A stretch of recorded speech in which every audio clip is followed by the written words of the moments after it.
Welcome to Nebraska Preps Postgame with your hosts, Mike Sautter and Jacob Padilla. Hey everyone, welcome into Nebraska Preps Postgame. Mike Sautter, Jacob Padilla here, recapping, I guess, what happened last week in high school basketball, which felt like a lot. Yeah, there's a lot. Let me just say this, and I texted you guys yesterday, but Class A right now in boys basketball is just a beautiful mess. Yeah, because everybody is you don't know. You have Papillion-La South just hammering Millard North on Friday, and then Millard South beats North Star. And those are teams we think can win and whatever. And Bellevue West is now kind of on a heater coming towards the end of the season here. It's just wild. Yeah. Any given night, seriously. And any given night. It's what we thought going into the year, but there were stretches during the season Southwest is starting to separate themselves. Oh, Bellevue West, they're a lot better than we thought. And then they had a stretch where it's they took some losses, and then now they're back again, right back with they're leading the PowerPoints, and they're up there.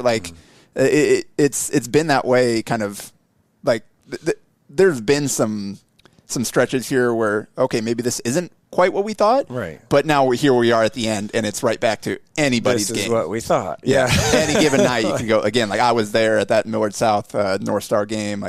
We had we'll talk. Let's just dive into it as we go here. Knock out Class A because Westside, they're at number one still. Yeah. They although they struggled a little bit at Elkhorn South on Saturday. Yeah. They were down 8. South, though, is playing a lot better towards the end here. Yeah, they're down 8 at halftime and then flipped the switch second half. I scored them 40-20 to get the win. They had 13 off the bench from Darian Jenkins, who he's coming on a little bit. Sophomore there, he was huge in that North Star game, had 13 in this one, like I said. So, that's an added piece. He brings something a little different off that bench from all their other bench guys. And if he can kind of consistently give you that, then, they're as deep as anybody. They play 10 deep without an issue. And, all 10 of those guys can help depending on the game. And he's one that's starting to become a little bit more consistent. So, Westside looking strong there at 1. They had their senior day postponed because of the weather on Thursday. So as we record this on Monday, they're facing Lincoln East tonight in a rematch from way back at the beginning of the AB. It was the game 1 or game 2 of the season. It was a close game. And that was the London Data kind of breakout game that earned him the Nebraska offer with coaches there watching that one. So now East goes back to Westside for this one for their senior day. At 2, Lincoln Southwest is back up there. You mentioned Millard North took the loss. They dropped. They took care of business against Fremont, kind of a get-right game after they had struggled about 3-4 games in a row compared to the standard that they had struggled established. They lost the prep. And lost to Bellevue West. And they were close game with North. So, they weren't playing at the level they were early on in the season. So, get-right game. They had 28 from Micaiah Sanders and 22 from Uzziah Sanders on a combined 20-26 shooting. So, those two on their own, far more outscored Fremont without anybody else. And they also had their final game postponed. They're at Omaha Central on Monday for the other one that got pushed back. So those are the last 2 regular season. Westview had their game pushed back as well with Kearney on the boys' side. So that's there's a few stragglers left in the Class A boys regular season. There's basically 3 games. Yeah. So and then they'll be able to lock in the districts on Tuesday. So we won't preview specific matchups, but we can take a look at where things may stand. But Prep is there at 3. They took care of business against Bryan and Burke. Arnie Nash had a good game against Bryan. I mean, that's a guy that could have been playing for them. It's just Prep's got a lot of depth every year. He could have played for a lot of other teams. So now he's starting to play a little bit more with the injuries they've had. Had a good game for them. Won by. They averaged 84 points. Yeah, in those 2 games. 85, 72 points they put up playing at a high level, or 87 and 79 rather. Yeah. Playing at a high level. Bellevue West is at 4, also playing at a high level. 72-61 at Benson. They had a 28-point second quarter in both their wins this past week, which is interesting. I just found that to notice that. But they also beat Fremont 85-52. Bellevue West is also going to likely be the number 1 overall seed. A1 district leader. So yeah, they're playing with it. Yeah, for coaches poll, first in wild card points. They had shout out to Pierce Parker, who against Benson had 25 and 10 on 10 and 12 shooting. The guards kind of to their standards struggle in that game, well. And yeah, he really he's huge in that game. Gonar Bamach has had a great season for Benson at 20 and 11. So to outplay him, who's again putting up some huge numbers this year for an improved Benson team, like that's not a walkover team. No. Like they're tough. Yeah. So that's a good win for Bellevue West. And then again Fremont wrapping it up. At 5, Millard North dropped there after the loss to Papio South. They pulled out a close one at Lincoln Southeast, 68-65. And they had Trelly Akins had a great game in that one, 20 points, 6 boards. Trevor Bailey, 15 points, 5 boards. And Rowan Lambert for Southeast got loose, 22 points, went 6 and 9 from 3 in that one to make that one tricky for Millard North. They pulled it out.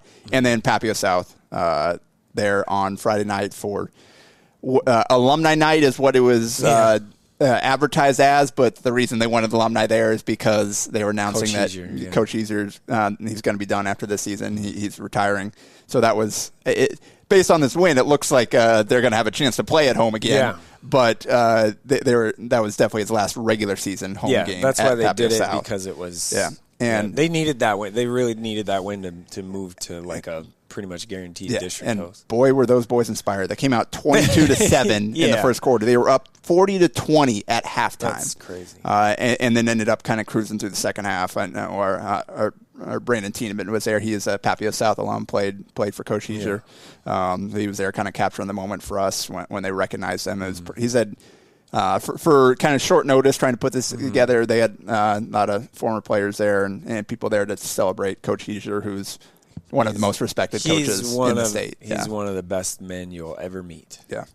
He's fantastic. So it's not like he's not a guy that wants the attention put on him, but the fact that the team was able to play that way on that day for him was pretty cool. And it was a total, 12 of 26 from 3 for Papio South versus 5 of 21 for Millard North. Yeah. That'll do it. Yeah, that'll definitely hard to overcome that, but it was a balanced effort for the Titans. It had Levi Webb at 18 points, 5 boards, 3 assists, 3 steals. Kenyon Slobodny Reed was big, 13 points, 5 of 7 from 3. Connor Falkenberg, 13. Jay and Albert led Millard North at 13 points off the bench. Like that, they just couldn't get anybody going. So credit to Papio South both for their defensive effort and the way they shot the ball. Big win. So they rose up to number 6. Papio South did from 8. Millard North body of work is still stronger, but in one game, that was a really impressive win for the Titans, who I was there on Tuesday when they beat Millard West 70-55, and they were up 20+ at one point in the first half. And then credit to Millard West for kind of sticking in there despite they were down. I think 6 total kids in their program were sick or injured. Yeah, they were really shorthanded. They were missing 3 of their top 5 scorers. And so Vincent Long and Cade Walker tried to step up and keep them in that game. But Papio South had too much firepower. Connor Falkenberg was 17 to lead the way. He was really efficient. Brady Alderson had a really good game, another senior, 14 points, 4 assists, and that was their senior day because they wanted to make this last one for Coach Hueser. And then Kenyon Slobodny Reed and Grant Beckenauer 12 apiece on senior day as well. So a lot of seniors playing well this past week for the Titans. Mentioned Omaha Central, they're at 9 there. Skip Papio actually South. First. Papio. Right. And Papio is there at 8. We didn't talk about North Star going to 7, though. Yeah, that's right, yes. Yeah. North Star's at 7. Correct. They dropped from 5 to 7 after the Millard South loss. Yeah. On Saturday, 73-71 loss at Millard South. One of the craziest games that I've seen this year. It was one of the best games that I've seen, just back and forth. Lincoln North Star was up by 10, a couple points in the second quarter. And then the Patriots rallied to tie it up at 46-all midway through the third quarter, and it was back and forth from there. Lincoln North Star, Goy Gatwich, beat the buzzer out of his hands, 0.1, just got it off in time, buried it from 3 to put him up 64-60 with 3 minutes to play, and then Millard South came back with a 9-0 run, capped by a ridiculous Brevin Meyer 3, who Brevin Myers is a great shooter, 40% on the season, takes some tough ones. 0 for 7 on the day. But at that moment, and it's off the dribble. Like, he's got Jordan Castro, who's a really good defender, just kind of like trying to get past him, then turns and rises up and knocks it down. Huge shot to put them up 5 with 30 seconds to go. But North Star wasn't done. Millard South missed some free throws, left the door open, and then North Star was able to rally. Castor hit it, again, ball in his hands. He hadn't hit a 3 yet in that game either, but isolated, pulled up, buried the 3 to tie it, and then Millard South got the timeout, so they put 1.8 back on the clock. So it's drop and play, discuss things, roll back out there. You've got Owen Anderson inbounding the ball. Goy Gatwich on him, who long arms, 6'5", bouncy. Yeah. So jumping up and down, doing the jumping jacks there, trying to make it as difficult as you can. Gets the pass off, and Carter Margheim goes up, catches it, spins like one dribble, and then puts up a floater out of his hands just in time. Off balance to the side. Right into the basket and for the winner. And then obviously just mobbed him, whatever, senior day for the Patriots there. And just fantastic game. Margheim finished with 31 points, 11 rebounds, 3 assists, was 11 of 14 from the field, 2 of 3 from 3, and 7 of 8 from the line. Just... like his ability, his like understanding, like the guard's ability to feed him, get him in right spots. He can catch and finish. Like they've got a nice little system there. He's put up some big numbers this year because of it. Myers finished with 14, Brevin did, and then Owen Anderson was huge. Made the game-winning assist there on that inbounds pass. Also had 10 points, made all 4 of his shots from the field, hit a 3. So he was big for them. So another senior stepping up. Jordan Castro had 21 points, 5 boards, 5 assists, 3 steals, but some of that came late. They had Kobe Myers guarding him, and 6'5", long arms, and just trying to contain him as much as they could. And I thought did a good job. Like, Castro wasn't as aggressive as he typically is at times. But, I mean, it was a great game down the stretch. They had 14, 5 points, 4 blocks, 3 steals from Gatwich. And when he's able to be disrupted defensively, that changes them. Jaquise Fowler had 11 points in the first quarter, got him off to a great start, finished with 13, and then Jayshawn Afu at 13 off the bench as well. So just a really well-played game, fun back and forth. I was glad I was there. Trying to think how many game winners that we've seen this year, true buzzer beaters. Like, that was incredible. Like, I don't. Is it now North Star has lost 4 of their last 5? Yeah. With the one coming from Bellevue West, who's going to be the number 1 overall seed. Yeah. So the one win they had. It's just wild. That just tells you just don't know. Where Nope. Yeah. You just don't know. Yeah. So Papio, I mentioned, they took care of business. They dropped to 8 because Papio South moved up after moved up. Yeah. So nothing their fault. They just didn't play any tough teams this week. But a couple of big wins. They had San Pedro had 17 points at 5 threes against Buena Vista, and then followed it up with 29 points, 12 of 18 shooting, 5 of 11 from 3 against Lincoln Northeast. And he's like, Papio, don't forget about them. Like, they're still kind of hanging in there. And over his last 8, Boudreaux has been averaging almost 20 points a game on almost 55% from the field, almost 47% from 3, and 94% from the line. Yeah. So, like, he was kind of up and down early in the season, but that's a guy that scored a lot of points for them already as a junior, and he's really coming into his own. And they've won. The Monarchs have won their last 8 games to finish the season. So obviously they had really tough schedule to start the season. Yeah, schedule lightened up a little bit, but they also had some good performances in there. They're likely going to be the 8, and Papio South is likely going to be the 7. Rivalry That's game. Fun. And they did play on January 9th, and the Monarchs beat the Titans 69-58. So not, that one is like, could go either way. A week from today. That's probably where you'll see me if they're playing, right? Like, I like that 7, like 7, 8, or 1, 2. Yeah, the 1, 2. A7 is 7-8 overall, and that's generally the most competitive. Yeah. So, that's one. I'm pegging that one in my brain if that's how it ends up. Yeah. And then Central and Southeast stayed at 9 and 10. Not a lot going on there. So that is Class A. Again, the district won't lock in until after these games, and we'll find out on Tuesday. So check back for those matchups, and we'll talk about it next week. We'll probably have to push the pod to get those Monday district finals in. Yeah, we'll see. Kind of Monday or Tuesday. I don't know if they still do. Some people do Tuesdays and whatever. So there'll be some Tuesday district finals leading in. So question before we move on: how many teams, just out of the top 10? You don't have to name specifics if you don't want. How many of these teams are maybe district seeding dependent on if they can make a state tournament? Well, I think all of them. I was going to say, I think quite it's honest, 10. Like I really do. Any of the ones could lose to a 2. Yep. Any of the 2s could lose to a 3. Like that's just kind of that's how the year's gone and how much balance there is. I think it's there's no layup like at all. Which is why getting the 1 this year for Bellevue West, huge. Yeah, like, you feel pretty good about that. You're likely having You'll have the biggest disparity between points. If you have the 1, you're playing what should be the 16 in, or should be the 14, 15 in a district final. If it's a big difference.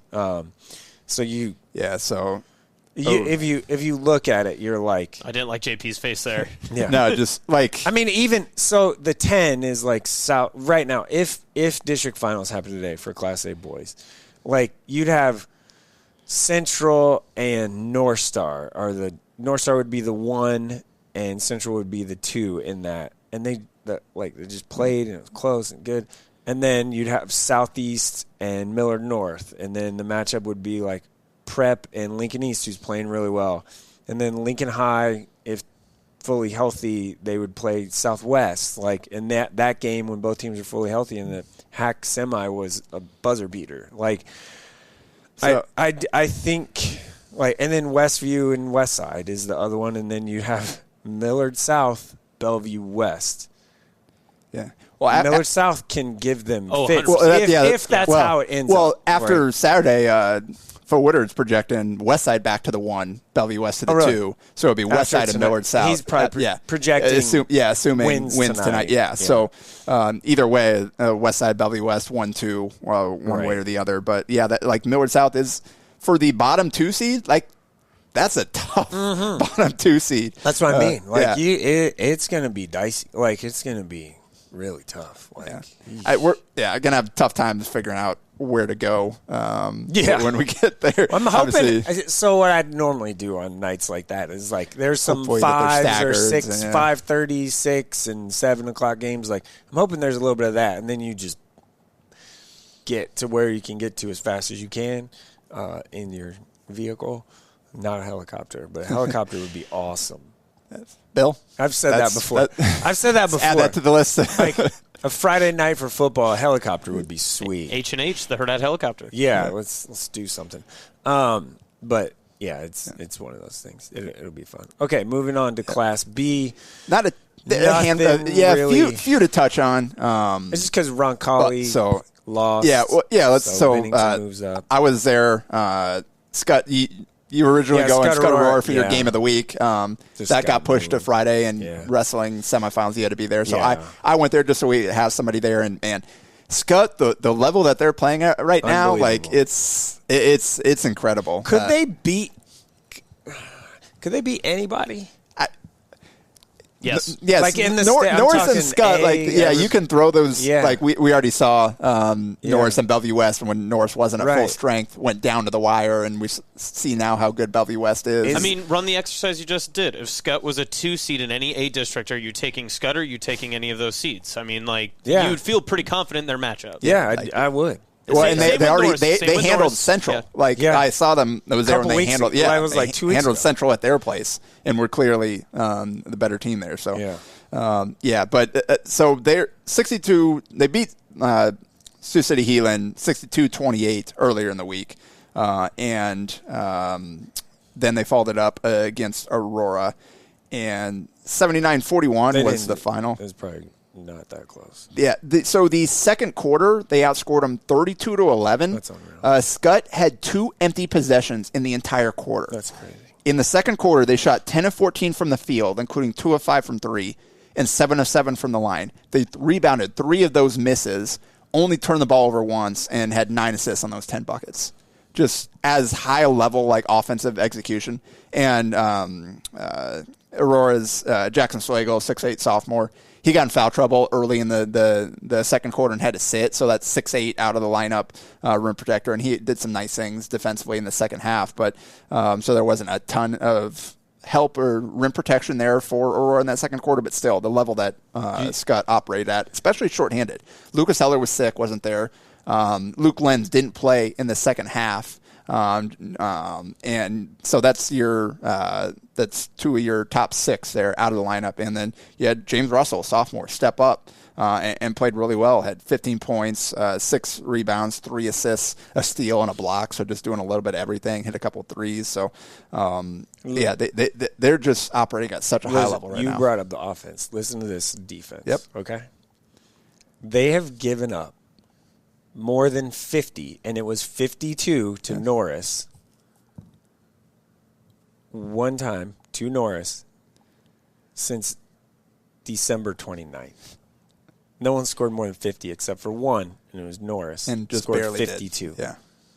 That's how good their defense is right now. Yeah. Well, you got... That's 15, 16 games. You got 6'8" rim protector, 6'9" rim protector, and Zebo on that back line there, who swallows up every rebound, can block shots. We saw that with Norris, what a difference that made when he was able to get there on the back line when their initial guys got beat. But then Eddie Linderman's a really good and versatile defender. Carter Wisink is a strong guard. You got Luke Lenz kind of coming off the bench when they're at full strength, and that's a guy that can go out and guard whoever you want him to as that kind of backup post, but can also guard on the perimeter as well. So they just got so many good defensive pieces, and then we know how good that coaching staff is at teaching defense and coaching defense. They gave up 60 one time this whole year, and that was Tuesday, December 23rd, and when they lost to Ashland Greenwood, is 60-53. Yeah, I was their there head for that coach. one. Yes, correct. Well, so Juergens is back. Yeah, but yeah. Oh, was he by then? Yeah. Okay, yeah. That was the first one. And that was Juergens and that's right. But it's still with Dan Moore there. That's insane. Yeah, it's literally, they're defensively, that is crazy. Yes, very much so. They've given up 41, 28, 22. 52 to Norris, 43, 40, 32, 42, 32, 29. Yeah. Since the River Cities tournament started, which was January 22nd. Yeah. In a month. Yep. Operating at crazy high level. Yeah. And we still think Norris is really good too. Yes. So, yes. Those two are up there, and then kind of everybody else is chasing them now. Right. Although Elkhorn North, Scottsbluff, they're right there behind, same spots. And then Wahoo moved up to 5. They 67-45 win over Malcolm. Jace Kaminsky, 31 points in that one, 11 of 14 in the field. All School in the record, 9 of 11 from 3. Yes, all in one half. That's crazy. Crazy, yeah. 31 and a half, and in the second half. Yeah. And 9 of threes. 11. Yeah. You might want to guard him. Yeah, how do you get? How do you make? You got to make an adjustment, dog. You 9, 10, 11 threes out. and a half. Yeah. If he hits a couple, we should probably deny this guy. Yeah, literally anything else. But they did not do that. So, incredible performance by him. Mentioned Roncalli. They went and tripped up at Elkhorn in their regular season finale, a 66-60 loss. And it was a 19-11 fourth quarter for Elkhorn to steal that game. And Elkhorn's a team that they've had a tough year. I think they've had a little bit more talent than maybe their record may indicate, and it just hasn't clicked for them. They're now 10-13. Yeah, so but that's one of those could be pretty tricky. That's not a walkover team. They've got some good players on that team, and Roncalli found that out on Saturday. And then it also Crete swapped in for Platteview because they beat Platteview 64-49. And they were down 17-7 after the first quarter. And they're down 42-40 after 3. And then outscored them 24-7 in the fourth quarter to get the 15-point win. Crete and Platteview just keep kind of flipping. Yeah. It wasn't Carter Resnick going crazy. They only had 11. Yeah. They had 14 from Carter Bennis, 13 from Caleb Dish. So just a good team effort to sneak in there at number 10 there. notable in C1, Concordia went out and they won at DC West on Friday, 46-43. Those two just flipped. Yeah, and Drew Koulis broke the career scoring record for Concordia. Which they've had some good players there. He's at almost 1,200 points now. The record had stood since 2008. Matt Mueller was the previous record holder, who someone I used to play pickup basketball with. He is very tall. And they were back in D1 at that point, so not surprised to see he scored a bunch of points for them back then. But pretty cool between Drew and Zach Koulis, who was also a fantastic player for them. Has had a really good career at Concordia and Seward. Coach Koulis has had a pretty good view to see a whole lot of buckets from his two kids. Yeah, he's seen a lot of buckets from those two guys. Yeah, and they've won a lot too. Yes. I mean, they really have. So. And they're in a fun little sub-district out at Auburn. Yeah. Those two could match up on Thursday if they win their first games there. So I mean, could be Auburn's maybe toughest game. Yeah, they haven't. Yeah, they've run through the schedule here, so. Could be a fun one, and Concordia may have something to play for in that one that could impact their district final seeding. So that could be probably a big one in C1 this week. Not a ton to talk about in C2. In fact, 1 through 10, zero changes there, all the same.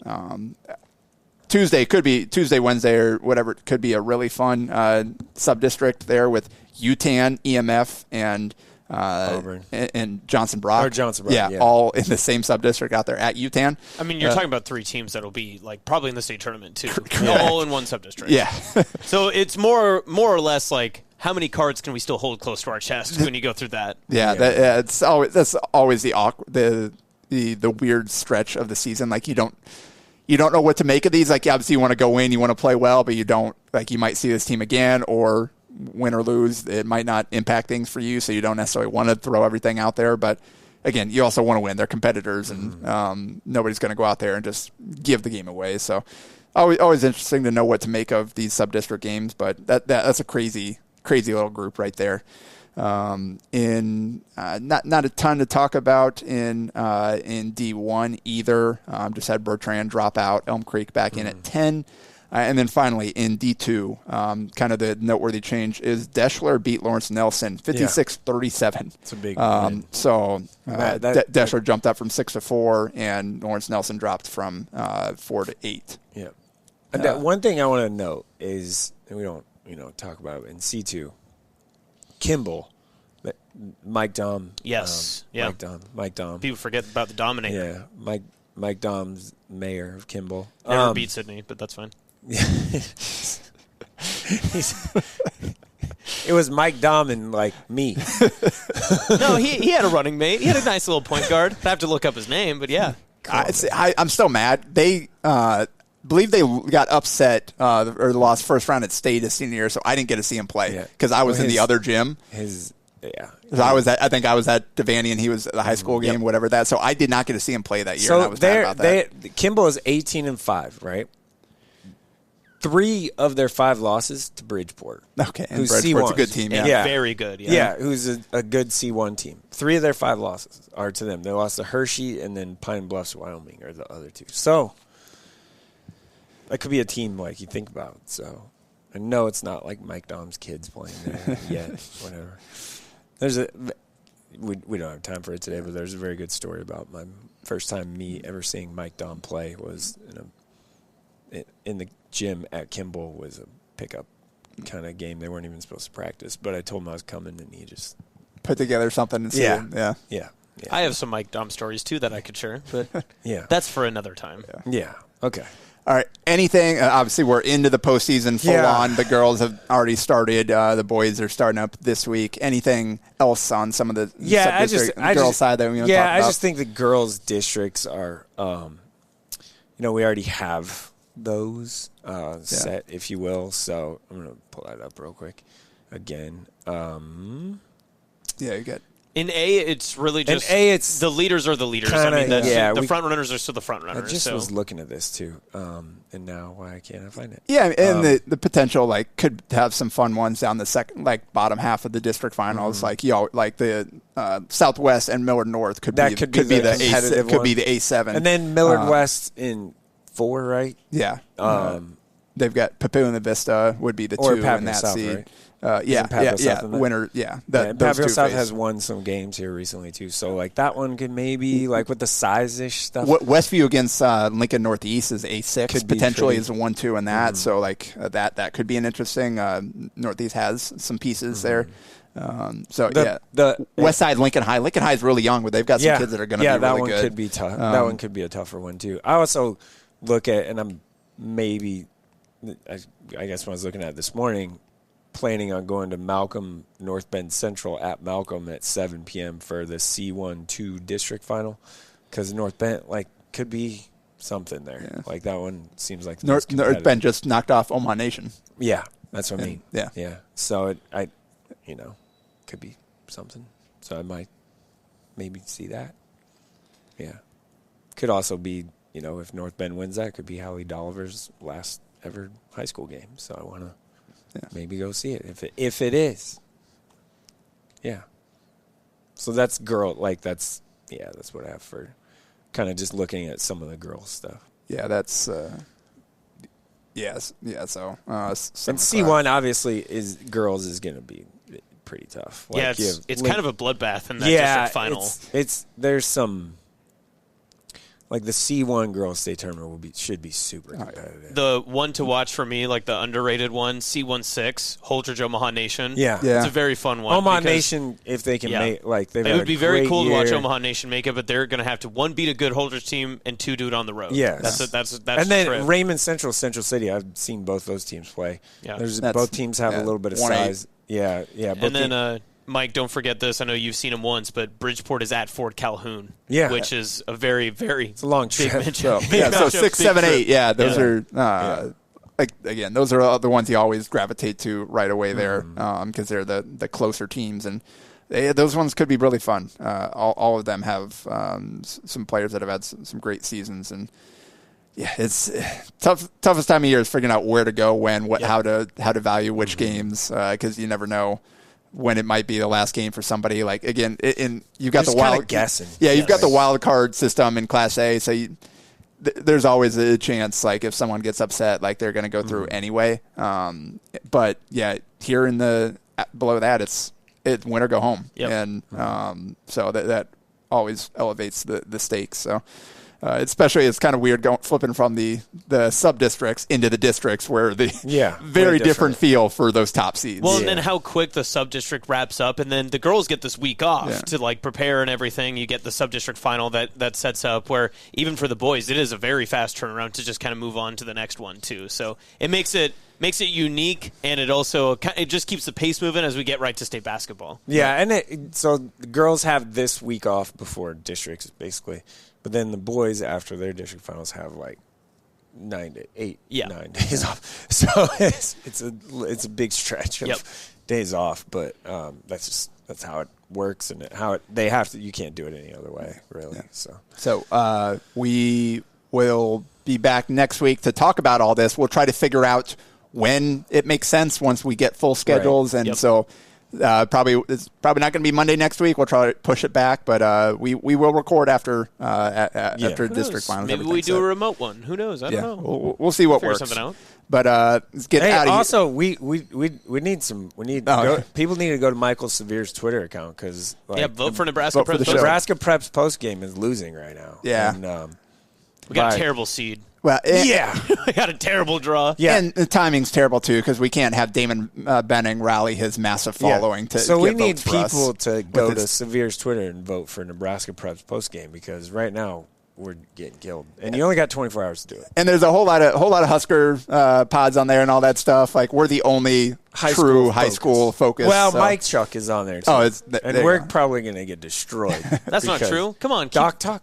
Well, just keep a positive attitude. I already kind of mentioned it to Rob Zaska about we're gonna try. Yeah. You're basically the same pod in some ways. Kind of. Yeah. All right, Jacob Padilla, shout-outs? Yep. Let's close out in some shout-outs. Multiple triple-doubles this week. Also, Jack Poppy had a triple-double last week on Friday. You missed it. That box scored. That's like your guy, too, and you missed it. They didn't get it in before by the time I looked. He'll never forgive you for that. But, yeah, but we also had more triple-doubles this week that I did catch, starting with Tri-County senior Drew Sims, who we've talked about before. 29 points on 12 of 18 from the field, 5 of 10 from 3, 13 rebounds, 12 assists, and 2 steals in a 75-44 win against H&H. So there's a points, rebounds, assists triple-double. Also, Southwest senior Houston Billiter had a different kind of triple-double with 25 points, 11 rebounds, and 10 steals, plus 4 assists and 4 blocks in a 58-28 win at Southern Valley. Wallace senior Colt Franklin, nearly a 20-20 game. He had 26 points on 10 of 13 from the field, 6 of 9 from the line, with 18 rebounds, including 6 on the offensive end, an assist and a steal, and a 69-32 win at Creek Valley. Talked about him last week after the Heartland Hoops Classic. Just really undersized big, but physical, good footwork, and so kind of a crazy game for him there as well. BDS senior Levi Kamler, 31 points on 10 of 20 from the field. Took 15 free throws, hit 10 of them. 14 rebounds, including 5 on the offensive end. 5 assists, 4 steals, and a block in a 65-50 win against Meridian. And then finally, Fairbury senior Jonah Perrick, 32 points, 11 of 22 from the field, 10 of 19 from 3. 22 shots, 19 of them were from the three-point line. Hit 10 of them. 6 rebounds and a steal in a 71-27 win at Falls City. Sweet. All right, that'll do it for Nebraska Preps Postgame this week.